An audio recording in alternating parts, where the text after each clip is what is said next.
Hello, hello, hello. So, I was speaking to a Jew today. I told him the Moshiach is about to come. It's very clear on the signs that are happening with Iran. And he asked me if Trump is a mini Moshiach. So, when CNN came to Lubavitcher Rebbe and they asked him, what is your message for the world? And he said that it's been printed in all the newspapers. They said, yes, we'd like to know. And particularly about the Messiah, the Rebbe said that the Mashiach is already on his way. Now, we have to understand that we are the most accurate example that I could give it. Imagine in the olden days they had these slave ships. So you had these slaves, unfortunately, probably chained to the bottom of the ship, and they had oars and they had to push.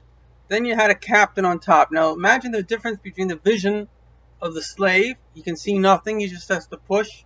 And the captain can see everything. He knows where you're going. He knows how far you are. The Rebbe, for every generation has one, is the captain of this ship. And the Rebbe is telling us, literally, prophetically, that Mashiach is about to arrive. Now, when we look back, I have a very brilliant friend, Yossi Banashevitz. He says, there's no difference, because imagine you're a Jew and you're a slave in Egypt, and Moses comes and he says, hey, it's going to be great, Mashiach's going to come. And then what happens? It gets worse. So what do? You say, Moses didn't know what he was talking about. I know what I'm talking about, because for the past 210 years, me and my ancestors have been slaves. And it's whatever, it's a bit of a nice hope. But what is the fact? The fact is that Moses is the captain and you are the slave. When the Rebbe is telling us that Mashiach is about to come, and he said to CNN, from our part, we have to add in goodness and kindness. So the reporter said, are you saying that if we add in goodness and kindness, it'll come sooner? The Rebbe said, immediately. Now, one must understand that the Rebbe is the captain and we are at the bottom of the ship, he's at the top. Which in simple words means he can see the spiritual worlds. He knows how close we are to Mashiach. And just like Moses says that if this is the time, and it was. And the last message of the Lubavitcher Rebbe, this is the last printed message, he spoke by Yaakov, and he said that in giving charity there are three levels. There is giving 10%, there is giving 20%, and then there's ideally giving everything. In other words, we're looking for a perfect world. But to be a perfect world, everything that happens above must come from below, because God doesn't want anything to be kind of a handout. If it's a handout, then people feel like they didn't earn it. They don't feel good about it. God wants us to earn our reward. And so therefore, the bottom line is that if we want everything, and when Mashiach comes, we're going to have everything. The best in the physical, there'll be diamonds in the street. The best in the spiritual, we'll have all the holy, righteous rabbis and rebbitzins, and they'll teach us Torah. We'll have the holy tongue. We'll be the best in all ways, best in peace in the world. Nobody can begin to imagine the miracles that will happen. It says the miracles when we left Egypt are like nothing. Imagine, the miracles of Egypt are like nothing compared to the miracles. And we're talking about a personal relationship with God on the highest level. So we want everything. But if you want everything, you have to give everything. And this is what we say every single day in Shema.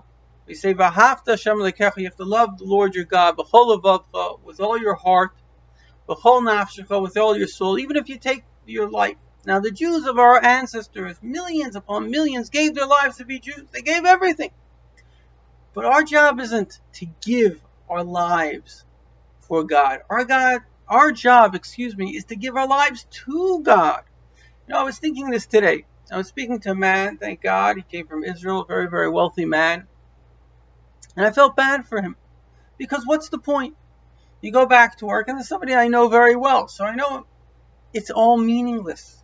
He'll make some more money. I guarantee you this guy's going to make, if everything keeps on going well, he's going to make millions upon millions upon millions because he's smart, he's astute, he's a good investor. But what's the point? Are his kids going to remain Jewish? Is he going to feel any sense of accomplishment? It's actually all meaningless. The idol, in the olden days, the Jews had a tremendous desire to worship idols. And the rabbis in the Second Temple, they saw it's just like an irrational passion. Without going into all the Kabbalistic mechanisms behind it, but they managed to get this idol, this passion, and they killed it. Because all passions, they have it like a demon that creates this passion. And so Jews don't want to worship idols. But that passion was put into a different idol, was put into money.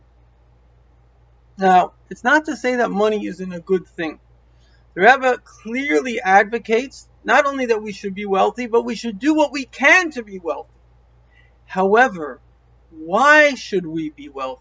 The reason we should be wealthy is to give all of that money to charity. And only if you live a holistic life, only if you live a life which has a goal. Because you could be on a ship, it could be the most comfortable ship, and you could have every single amenity that you can ever imagine. But if you don't actually have a destination, that ship is wandering in the ocean. I don't care how great your amenities are. There's actually a ship, very interesting, I guess there must be multimillionaires or maybe billionaires. The ship wanders on the ocean more than 6 months a year, because if you do that, you basically don't live anywhere, so you don't have to pay taxes. Can you imagine a person whose life is on a stupid ship wandering the damn ocean?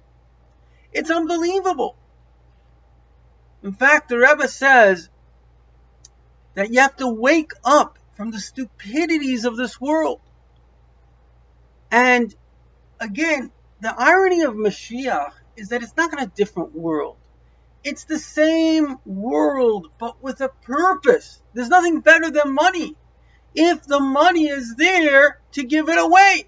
And in fact, studies actually show this. What does everybody want? Everybody wants to be happy. I have a friend from Israel, a very special soul. And he says, what does everybody want? They want to be happy. So I'm happy now. I choose to be happy. In other words, the goal of life certainly is not just to vegetate. It's certainly to produce. It's certainly to be good. And it's to make money, but to give the money. And the studies show that only the people that give money are happy. If you hold the money, it doesn't make you happy.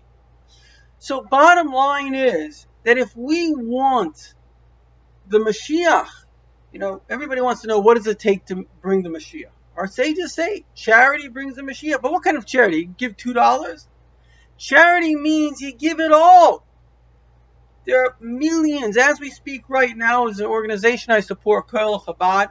I recommend you go. I, in fact, made a link to their website, beathatebylove.com. As we speak right now, there are 90,000 families, 800,000 children, 1.63 million Jews that are starving in Israel. They don't have food. The cost of an apartment there is 50% of a budget, 80% of the working poor. And we're talking 2 jobs. They can't afford food.